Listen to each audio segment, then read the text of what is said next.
there YouTubers, it's the Watch Slob here, and having looked today at the Seiko SKX007. If you're not familiar with this watch, it's one of Seiko's entry-level divers. Retails for, well, you can pick it up on eBay for about 200 bucks. And for me, this was my first mechanical watch, first automatic watch.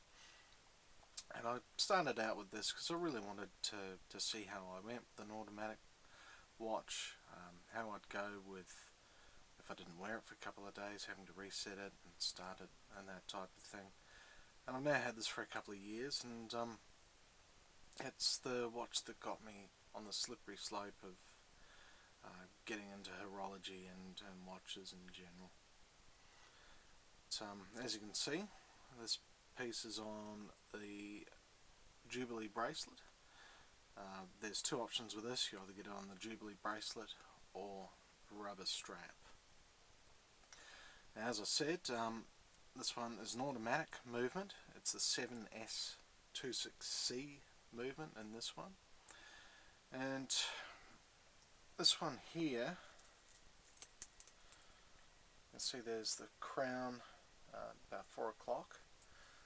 But this particular movement, it doesn't hack, and you can't manually wind it. To actually start the watch, if you're starting it from when it's in its stopped state, you need to pick it up, either start moving it or put it on your wrist, move it around, and then set the time, which is a bit of a pain, but you get used to it. Would be nice to be able to just undo the crown and start winding it and get it going that way, but I think on some of their newer movements and some of the newer watches that they're doing, they actually have that feature, and I believe they also have a hacking feature as well. But, you can actually do a bit of a cheats hack here. I'll just undo this crown. Pull it out, and if you just gently rock back there, you can hold the seconds. That's a bit of a cheats hack.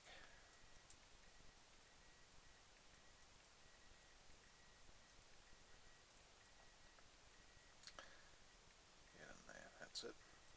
So yeah, screw down crown. It's waterproof to 200 meters.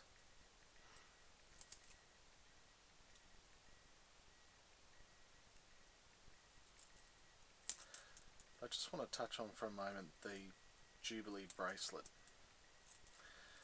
And look, it's adequate for the watch, the price range that you're buying it in. It looks alright, but really for me, what I found after wearing it for a few weeks, it's probably a bit light for the watch, and you're really going to want to perhaps get a heavier bracelet or something for it.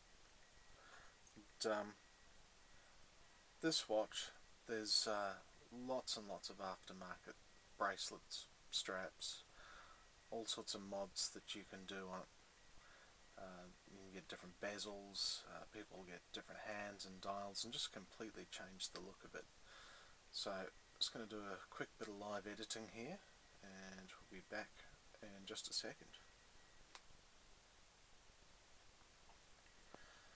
Alright, and we're back.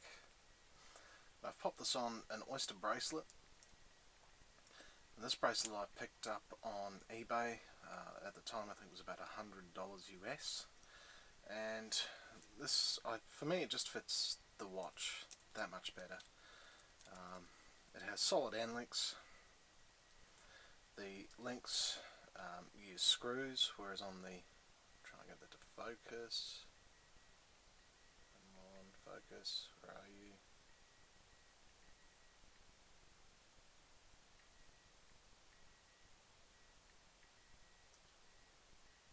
So there we go, you might be able to just see that. There's screws in there, whereas the Jubilee uses pins and has hollow end links, and it really rattles a lot. But this it just works with the watch that much better, and it's even got the Seiko logo on the clasp, and there, it just gives it a much more solid feel that really, for me, I think the watch deserves.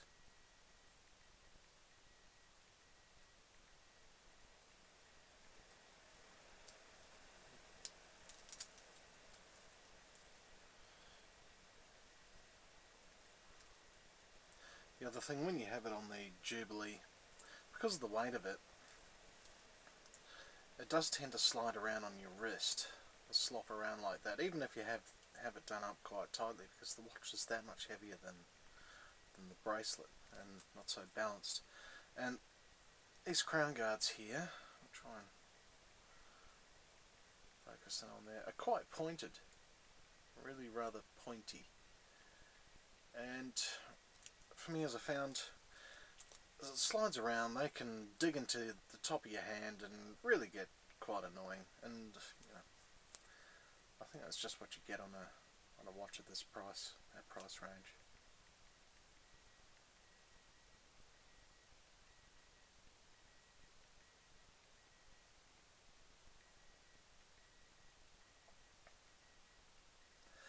But yeah, and like I said, this is my first mechanical piece, and now for me it's kind of relegated to doing the gardening or the sort of messier jobs around the house. If I'm going into water or going into a pool or something, I'll wear this one, and it has absolutely no problems in taking those sorts of things. It's a pretty rugged little watch. 120 click bezel. Usually what you'd expect on a dive watch, and that's pretty good. And one thing I'd like to show you, but I don't think I can, is that the loom on this is really good. It's excellent. I'll try charging it up. I'm just going to do another little live edit here, and look, we'll see how it goes. So either going to work brilliantly or not at all. So, okay, give us a couple of seconds here. Alright, I've charged that up a bit. You probably really can't see that. You can see the hands glowing a little bit. I'll flick the light off and see how we go. There we go. So as you can see, that that loom is pretty good.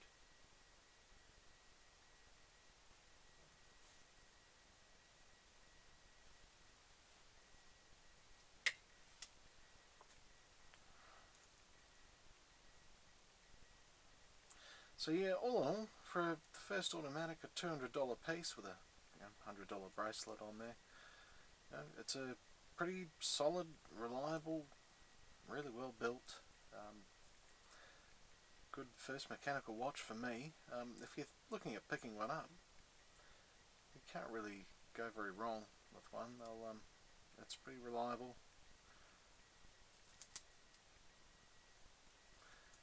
And it'll last you a long time.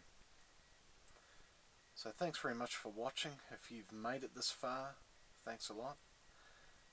If you've got any comments to make, please, you know where to do that. This is obviously my second video, pretty new to this game, so please be gentle. But yeah, if I get enough positive feedback, I'll keep doing some more of these. But yeah, thanks again for making it this far, and cheers.